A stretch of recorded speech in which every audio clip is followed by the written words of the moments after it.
Кудайдын чакырыгы 17 август.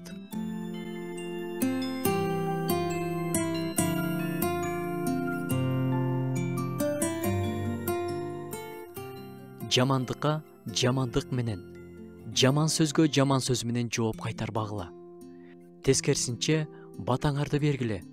Анткени ушуга Кудайдын батасын мурастоого чакырылгансыңар.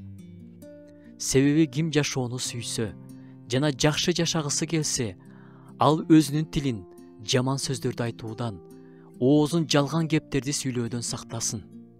Кудайдын сөзү болгон Библия бизди сөзүбүздү контролдоп, жакшы гана сөз айтканга, бата бергенге чакырат. Кудайдын сөзү жөн эле бир нерселерди айта бербейт. Оозуңардан жакшы сөз гана чыксын деп жатса, демек бул абдан маанилүү. Сөз менен адамды өлтүрүп койсо болот, сөз менен ооруп жаткан адамды айыктырып алса да болот. Жүрөгү ыйлап турган адамга керектүү жакшы сөздөрдү айтсаң, сооронуп калат. Мунун баарын сөз кылып жатат. Акыркы убакта сөздүн күчү тууралуу көп айтылып жүрөт. Психологдор сөздүн күчүнө маани берип жатышат.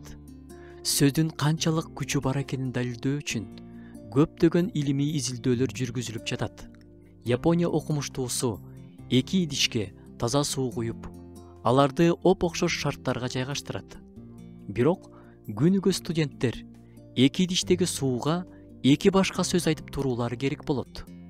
Бирөөнө тилдеген, урушкан сөздөрдү айтышса, экинчисине "мен сени сүйөм", "сен сулуусуң" деген сыяктуу жакшы сөздөрдү айтып турушат. Убакыт өткөндөн кийин ал 2 идиштеги сууну алышып, микроскопко салып текшеришет. Жакшы сөздөрдү уккан суу абдан кооз оюуларды жаратыптыр. Ал эми жаман сөз укканы одурайган, иреетсиз оюуларды жаратыптыр. Окумуштуунун жыйынтыгы бири-бирибизге айтып жаткан сөздөрүбүз да маанилүү. Алардын биздин ички жан дүйнөбүзгө таасири чоң. Ошондуктан жазууда айтылгандай, азыр окумуштуулар далилдеп жаткандай, биздин сүйүүгө толгон сөздөрүбүздү жакындарыбыздан аябайлы.